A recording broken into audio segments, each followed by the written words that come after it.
नमस्कार। आप सभी के कल्याण की बहुत बहुत प्रार्थनाएं।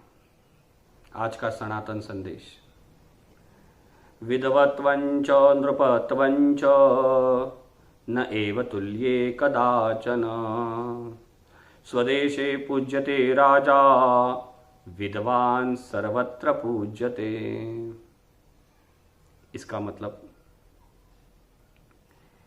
राजा और विद्वान इनकी कभी तुलना नहीं हो सकती,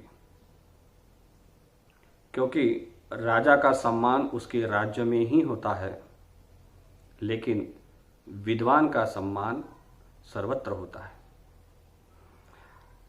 आज के इस आधुनिक युग में मनुष्य केवल पैसा, धन, संपत्ति के पीछे लगा हुआ है, जिससे वो दुनिया के सारे सुख खरीदना चाहता है। लेकिन पैसा कितना भी मिल जाए, उससे हम आनंद नहीं खरीद सकते। इसलिए बहुत ज़्यादा पैसा होने से भी, राजा होने से भी केवल सीमित उसके क्षेत्र में ही उसको सम्मान मिलता है। लेकिन मनुष्य अगर ज्ञान के पीछे लग जाए, ज्ञान को प्राप्त कर ले, तो उस ज्ञान के बल से वह सारे विश्व में सम्मान प्राप्त कर सकता है। ज्ञानी कहीं भी चला जाए सम्मान के ही पात्र होता है।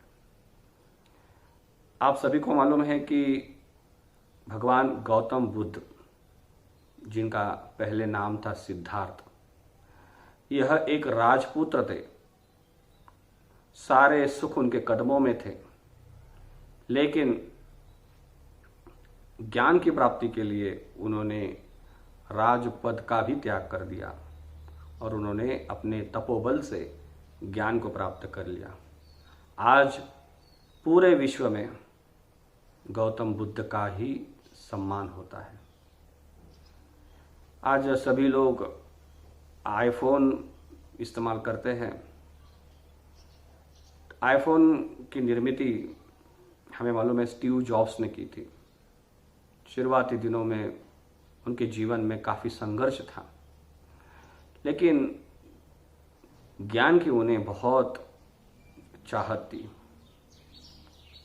ज्ञान प्राप्त करके उन्होंने आईफोन का निर्माण किया।